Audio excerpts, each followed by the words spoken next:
Om Swastiastu. Hai Sobat Cepot, ketemu lagi nih sama Barudak Cepot. Oh iya, sebelumnya kenalin ya, aku Asya. Gimana nih kabar Sobat Cepot? Lagi pada galau? Atau lagi resah? Atau lagi senang mungkin ya? Semoga kita semua dalam keadaan baik-baik aja ya. Biar lebih semangat lagi nih, gimana kalau aku kasih quotes motivasi dulu? Jadi, aku pernah denger nih, Jeff Lindsay pernah berkata, lakukan apa yang kau bisa untuk membawa sedikit keceriaan di dunia yang suram ini. Dan, jika orang-orang menolak usahamu, itu adalah kesalahan mereka. Wah, asik banget kan? Jadi tambah semangat dong pastinya teman-teman di rumah. Di podcast kedua ini, kita bakalan ngebahas tentang mental illness bareng sama Kararas yang merupakan mahasiswi Magister Psikologi Profesi Universitas Pajajaran dan Head of Medical and Research Social Connect. Wah, keren banget kan dengernya juga. Langsung aja yuk kita sapa Kararasnya. Halo Kararas, selamat siang. Halo Asya dan teman-teman, selamat siang. Gimana nih kabarnya kakak hari ini? Kabar baik, Asya gimana kabarnya? Baik juga kak, kalau boleh tahu apa aja sih kesibukan kakak belakangan ini? Kalau kesibukan aku belakangan ini sih kuliah aja ya, masih kuliah daring, kebetulan sekarang juga lagi semester 2 di S2, terus juga lagi aktif untuk edukasi kesehatan mental nih, via platformnya Social Connect. Wih, seru banget dong ya kak. Oh iya, kalau boleh tahu lagi nih, gimana sih perasaan kakak ada di Barudak Cepot siang hari ini? Perasaan aku sih seneng banget ya bisa diundang untuk ngobrol bareng, jadi ngumpul bareng nih sama teman-teman via suara. Semoga podcast ini bisa jadi wadah juga ya untuk kita kumpul-kumpul nih mahasiswa Hindu di Jawa Barat. Iya, jadi makin semangat dong kak pastinya. Iya Aku dong. juga udah makin gak sabar nih kak untuk bincang-bincang tentang mental illness ini bareng kakak. Apalagi kan mental illness ini jadi salah satu topik bahasan yang lagi ramai dibahas. Sama gak sedikit juga gitu kak yang masih bingung tentang hal ini. Ngomong-ngomong nih kak, aku punya banyak pertanyaan tentang mental illness ini untuk kakak. Saking kepo dan tertariknya aku sama sahabat Cepot yang lain dengan hal ini, boleh nggak kak kalau kita langsung mulai aja? Boleh. Mungkin kita mulai dengan penyamaan persepsi dulu kali ya kak. Di sini kakak bisa kasih gambaran mungkin ke kita tentang apa sih mental illness itu secara umum. Siapa tahu kan ada di antara sahabat Cepot yang masih bingung atau mungkin belum pernah dengar istilah ini. Oke, jadi kalau kita ngomongin mental illness ya, atau gangguan kesehatan mental, itu sebenarnya definisinya adalah gangguan yang diderita seseorang dalam pola pikirnya, emosi, perilaku, atau kombinasi ketiganya. Nah, yang mana gangguan ini tuh akan mempengaruhi kemampuan dia tuh untuk menjalani kehidupan sehari-hari, termasuk melakukan kegiatan sosial, pekerjaan, bahkan sampai menjalani hubungan dengan orang lain. Itu kalau mental illness sendiri. Oh iya gitu ya kak. Terus nih kak, ada nggak sih stereotip tentang mental illness yang udah kesebar dan melekat di masyarakat? Padahal pernyataan itu tuh salah gitu kak. Kayaknya masih banyak banget ya stereotip tentang mental illness yang sebenarnya nggak tepat gitu. Contohnya yang paling sering aku dengar adalah orang itu sering menganggap mental illness tuh kutukan, atau biasanya tuh dianggap tanda kurang iman biasanya, kurang bersyukur. Makanya akhirnya si penderitanya itu dapat stigma negatif nih dari lingkungan. Nah, stereotip ini tentunya nggak benar ya teman-teman, karena sebenarnya gangguan mental itu dia sama kayak gangguan fisik yang bisa terjadi pada siapapun dan perlu dibawa ke tenaga profesional nih untuk dapat pengobatan dan perawatan yang tepat. Oh jadi ada tindakan lebih lanjutnya gitu ya kak? Iya benar. Sama aku juga masih bingung nih kak, gimana sih cara kita ngebedain antara takut, stres, khawatir, dan depresi?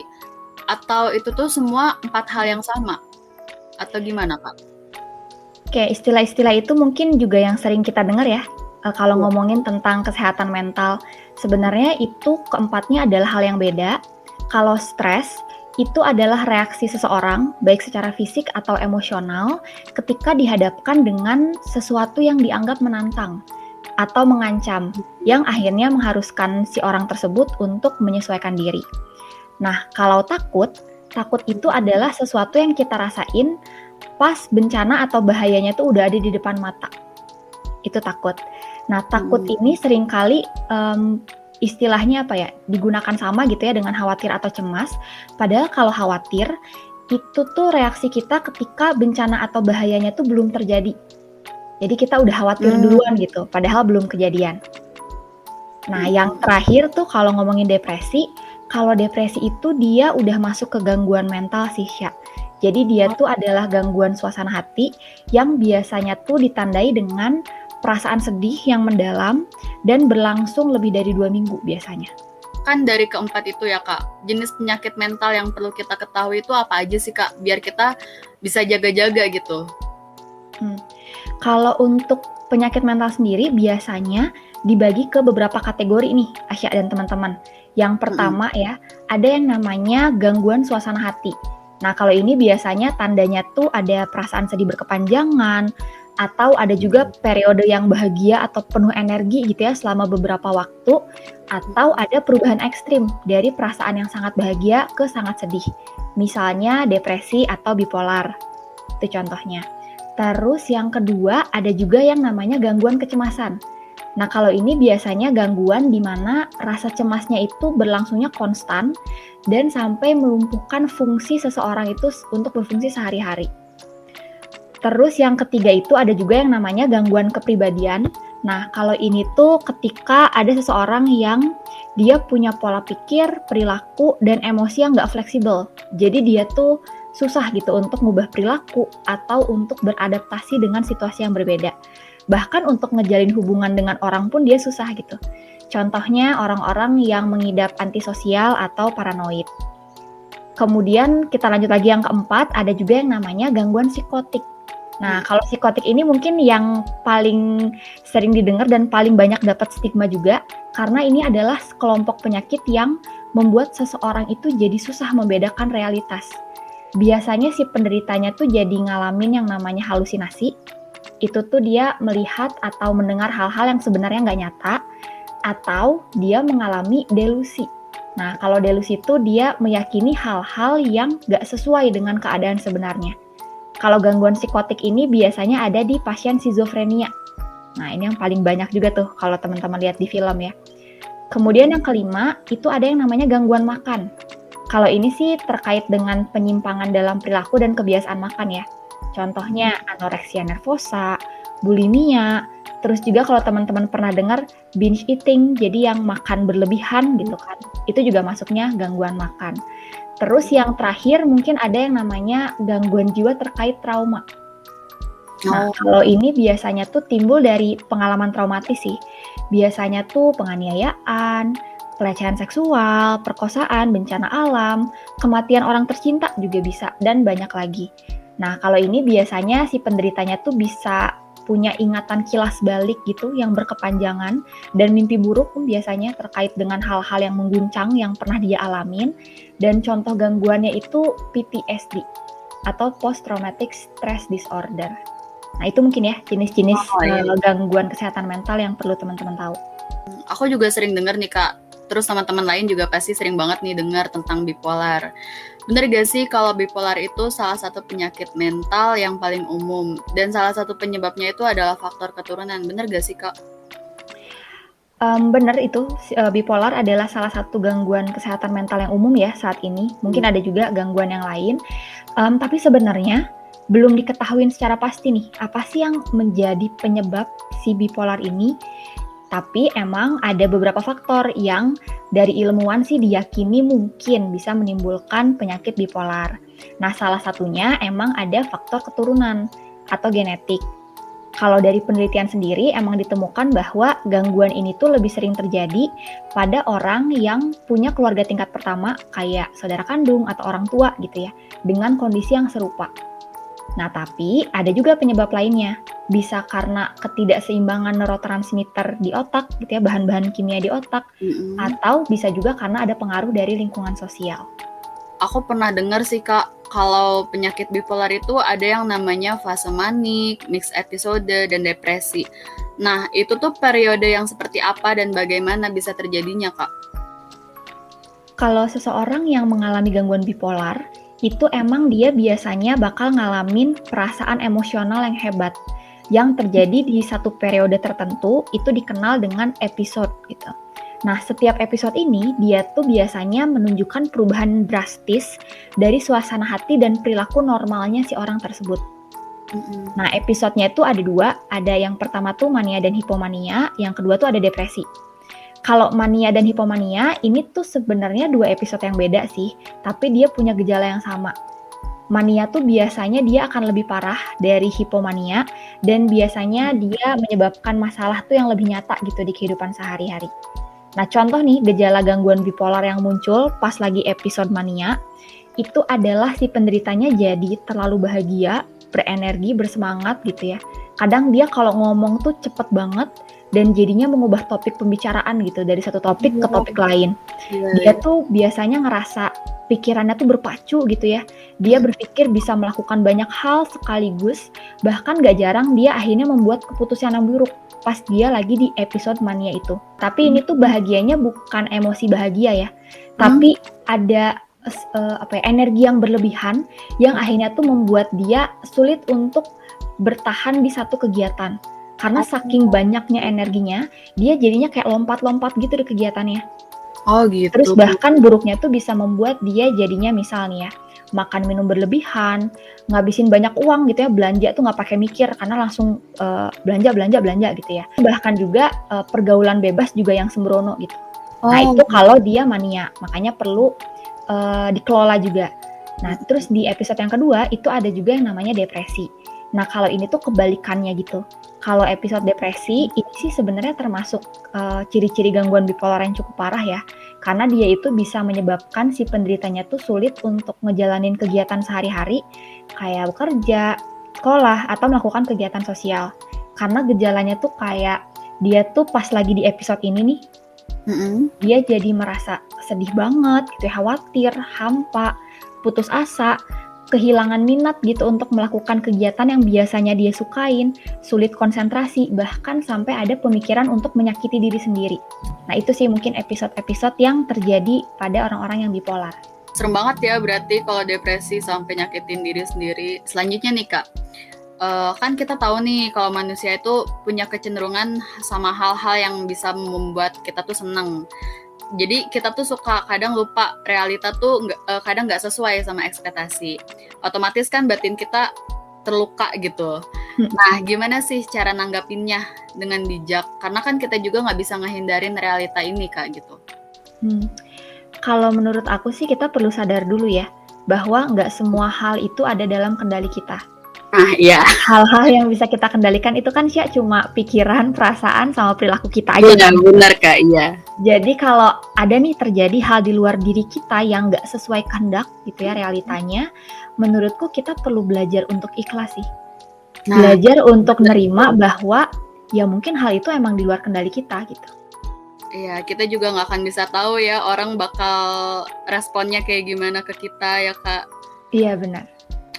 Terus nih Kak, sering juga aku dengar ada pengalaman di mana seseorang tuh lagi ngerasa dikejar sama diri sendiri, terutama sama tuntutan sih Kak.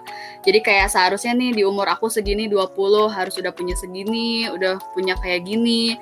Padahal kan masih umur muda gitu, masih 20, tapi ngerasa insecure jadinya sama lingkungan. Menurut Kakak gimana sih baiknya kalau kita lagi ada di posisi kayak gitu? Kayak ini kayaknya sesuatu kondisi yang umum banget ya terjadi. Mungkin nih teman-teman yang lagi dengerin juga relate dengan kondisi ini. Kalau menurut aku sih ini tuh bahayanya nggak punya tujuan sebenarnya. Karena ketika kita udah mulai dewasa, itu kan kita udah mulai bebas ya menentukan pilihan, menentukan tujuan. Nah kadang kalau kita nggak punya tujuan, kita tuh jadinya menjadikan tujuan orang lain sebagai tujuan kita. Nah akhirnya tuh kita jadi ngebandingin diri, kita jadi nuntut diri sendiri. Padahal yang sebenarnya perlu kita lakuin nih di usia 20-an, itu adalah menentukan tujuan atau melakukan sesuatu yang emang kita pengen, yang emang kita mau, yang emang kita suka. Baru selanjutnya kita bisa mempertimbangkan tuh, kira-kira kemampuan dan sumber daya kita bisa nggak ya mencapai ketujuan ini? Kita perlu realistis aja gitu. Dan yang terakhir menurutku kuncinya itu adalah jangan lupa bersyukur sih. Ya, benar, Karena benar.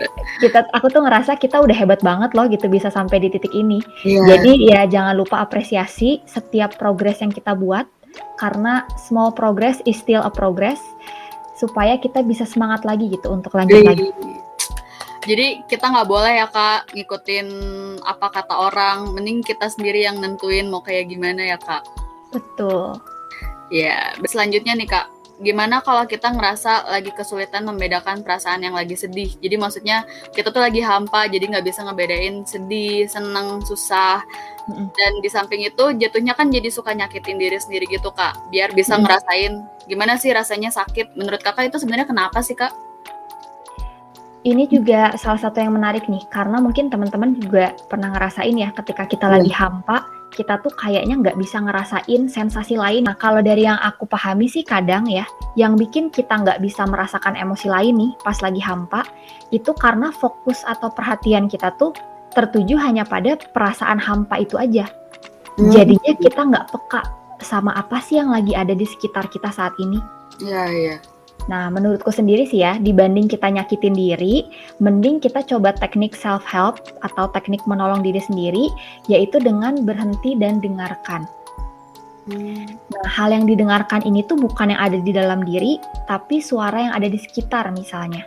Kayak suara angin, suara detak jam, atau suara hewan yang ada di sekitar, karena itu tuh salah satu cara kita untuk mengalihkan perhatian dari emosi-emosi nih yang kita dengar di dalam diri menjadi keluar diri.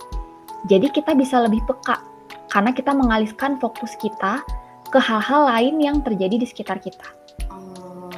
Berarti kalau kayak suara-suara dari alam tuh sebenarnya ngaruh juga ya Kak? Iya, bisa. Dan selanjutnya nih Kak, sering banget aku juga nemuin orang yang kadang tuh suka panikan gitu Kak. Jadi kayak misalnya kalau dosen aku manggil nama nih lagi kelas, terus ekspresi dan gerakan nonverbalnya tuh bener-bener nunjukin kalau dia tuh lagi panik gitu. Kakak ada solusi nggak sih gimana cara menangani panic attack yang parah gitu atau cara ngilanginnya gitu? Nah, kalau panic attack sendiri nih ya, kita perlu paham dulu apa sih yang terjadi pas kita panic attack. Biasanya kalau kita kena serangan panik, itu yang paling kentara berubahnya adalah pernafasan kita tuh. Jadi lebih cepat, biasanya disebut dengan hyperventilation. Nah, ini tuh biasanya mungkin akan menyebabkan beberapa sensasi fisik kayak sesak, pusing, rasa ingin pingsan mungkin, kehabisan nafas, bahkan sampai sakit di dada. Nah, kalau semua sensasi itu lagi terjadi nih ya ke teman-teman gitu, ada baiknya sih menurutku kita belajar untuk ngatur nafas atau teknik bernafas gitu ya, secara perlahan. Atau sebutan lainnya sih slow breathing.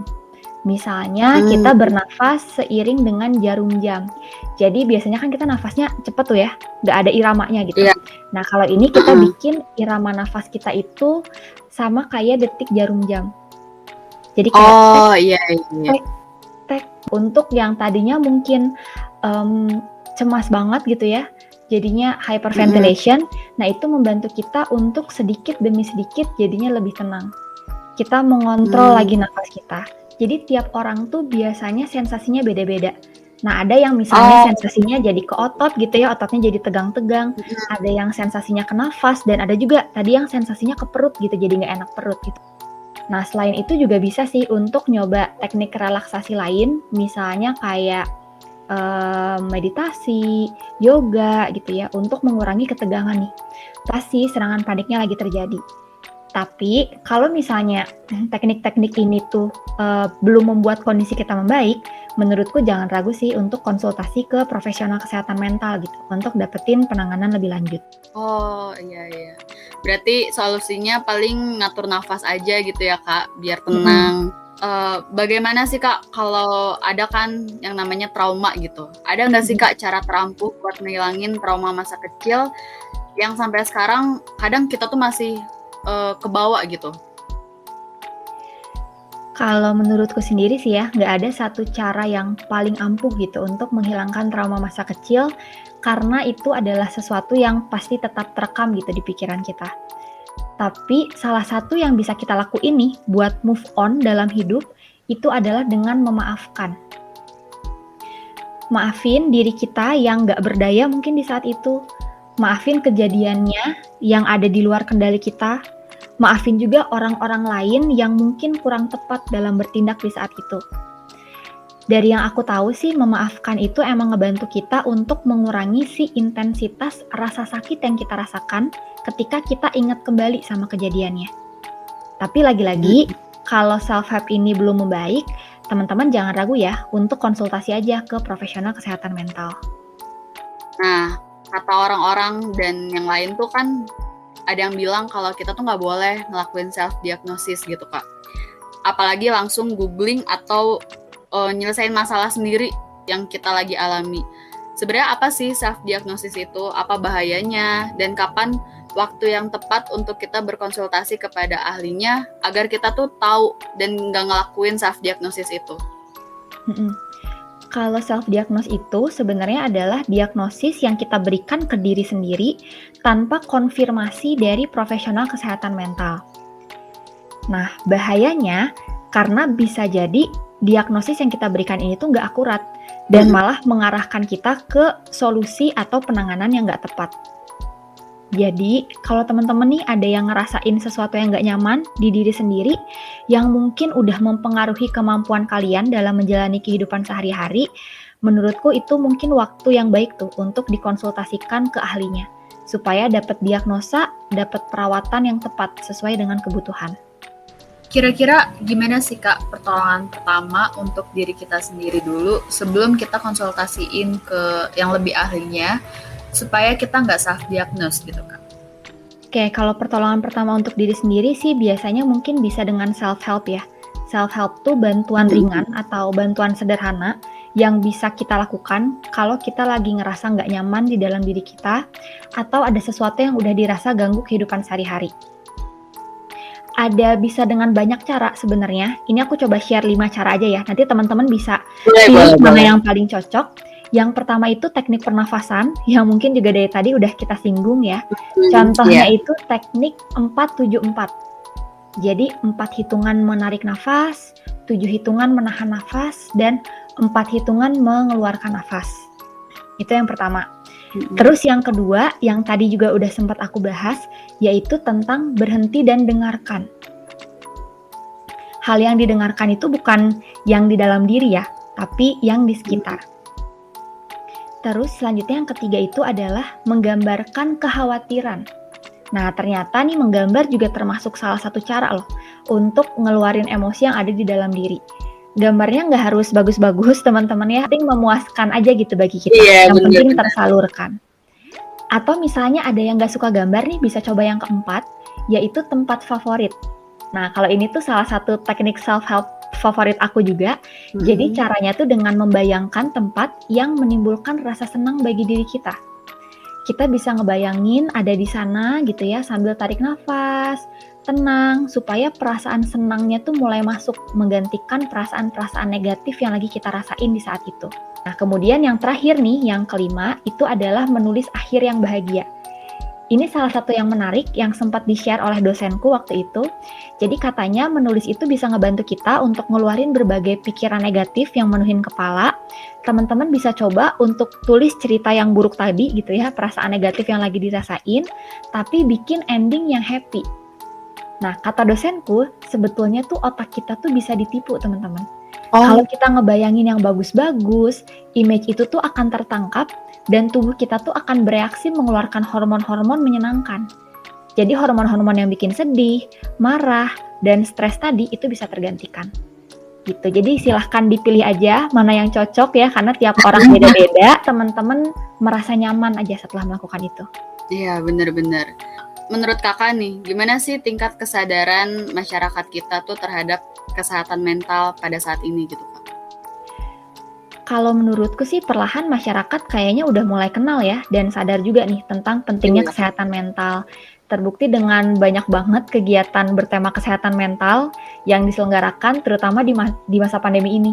Kayak banyak banget gitu kan webinarnya. Jadi dari aku sih harapannya nih dengan adanya kegiatan-kegiatan ini, semoga edukasi kesehatan mental tuh semakin luas ya, dan gak dianggap tabu lagi. Jadi mereka yang terganggu kesehatan mentalnya, itu bisa segera mendapatkan perawatan yang cepat dan juga tepat. Nah, dari semua yang kita bahas nih Kak, pengalaman yang kakak rasain, kira-kira apa sih pesan yang bisa kakak sampaikan ke kita semua, sahabat Cepot, agar tidak terjerumus ke dalam mental illness? Terutama mungkin bagi mahasiswa atau orang-orang di luar sana yang lagi punya beban tugas yang cukup berat. Oke nih, buat teman-teman yang lagi mendengarkan di sini ya, yang mungkin lagi ngadepin kesulitan, ketidakpastian, ketidaknyamanan, sadarilah bahwa kalian semua di sini udah hebat banget untuk bisa sampai ke tahap ini. Kalau misalnya suatu waktu gitu ya, lagi ngerasa berat banget, coba deh belajar untuk istirahat, bukan berhenti. Rehat sejenak untuk ngumpulin tenaga dan menjernihkan pikiran, baru nanti kita jalan lagi. Tetap semangat ya semuanya. Wow, jadi kalau kita mahasiswa yang lagi capek ngerjain tugas, istirahat sejenak dulu aja ya Kak ya berarti. Benar. Nah, wah nggak kerasa nih Kak, udah ngomongin banyak hal di sini. Makasih banget untuk Kak Raras yang udah ngeluangin waktunya dan bersedia berbagi ilmunya untuk kita semua. Semoga kita bisa ketemu lagi nih di lain kesempatan dengan topik-topik bahasan yang seru ya Kak. Siap, pasti dong. Oke deh, sahabat Cepot, itu tadi topik bahasan kita untuk hari ini, membahas tentang mental illness bersama Kak Raras. Intinya nih, ketika kita menghadapi suatu permasalahan yang melibatkan pikiran dan batin kita, sebisa mungkin kita berbagi keluh kesah bersama keluarga atau teman yang dipercaya, supaya kita juga bisa lega dan nggak nyimpen terlalu banyak beban gitu. Dan satu lagi nih sahabat Cepot, jangan terbiasa untuk melakukan self-diagnose ya. Kalau merasa lagi nggak tenang nih, langsung aja teman-teman konsultasikan dengan para ahli untuk dicarikan solusinya. Tetap jaga kesehatan ya teman-teman, jangan lupa love yourself, karena sejatinya kalian itu sangat berharga. Mungkin sampai di sini dulu kali ya episode kali ini. Sampai jumpa di bulan depan, tentunya dengan topik yang gak kalah serunya. Aku dan Kak Raras pamit undur diri dulu ya. Bye-bye teman-teman, bye-bye sahabat Cepot. Om Santi, Santi, Santi, Om.